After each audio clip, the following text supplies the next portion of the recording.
Thiruvananthapuram chamber of കൊമേഴ്സിന്റെ business excellence അവാർഡുകൾ സമ്മാനിച്ചു. കേരള ഗവർണർ രാജേന്ദ്ര അർലേക്കറാണ് അവാർഡുകൾ സമ്മാനിച്ചത്. ഓട്ടോമൊബൈൽസ്, വിദ്യാഭ്യാസം, മീഡിയ തുടങ്ങി 13 വിഭാഗങ്ങളിലായി തലസ്ഥാന നഗരിയിലെ മികച്ച ബിസിനസ് വ്യക്തിത്വങ്ങൾക്കാണ് അവാർഡുകൾ സമ്മാനിച്ചത്.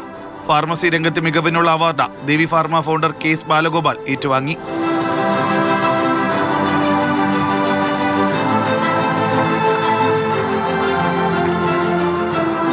ചേംബർ ഓഫ് കൊമേഴ്സ് ആൻഡ് ഇൻഡസ്ട്രിയുടെ iconic brand chamber award Muraliya ബ്രാൻഡിനു വേണ്ടി സ്ഥാപകനും മാനേജിംഗ് ഡയറക്ടറുമായ കെ. മുരളീധരൻ ഏറ്റുവാങ്ങി.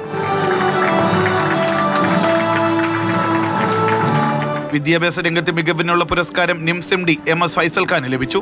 ബിസിനസ് രംഗത്തെ കേരളത്തിന്റെ മാതൃകകളെ പുകഴ്ത്തിയായിരുന്നു ഗവർണർ രാജേന്ദ്ര അർലേക്കറുടെ പ്രസംഗം. മലയാളികൾ വളർച്ച ആഗ്രഹിക്കുന്നവരാണെന്നും 4 മാസം കൊണ്ട് തനിക്കത് വ്യക്തമായെന്നും governor. They have become icon by themselves.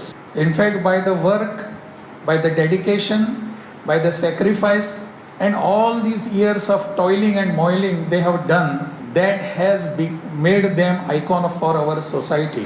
Jawahar നഗറിലെ ചേംബർ ഹാളിൽ നടന്ന ചടങ്ങിൽ സ്പീക്കർ AN ഷംസീർ, ഗതാഗത മന്ത്രി KB ഗണേഷ് കുമാർ, ശശി തരൂർ MP തുടങ്ങിയവർ പങ്കെടുത്തു. മാതൃഭൂമി ന്യൂസ്, തിരുവനന്തപുരം.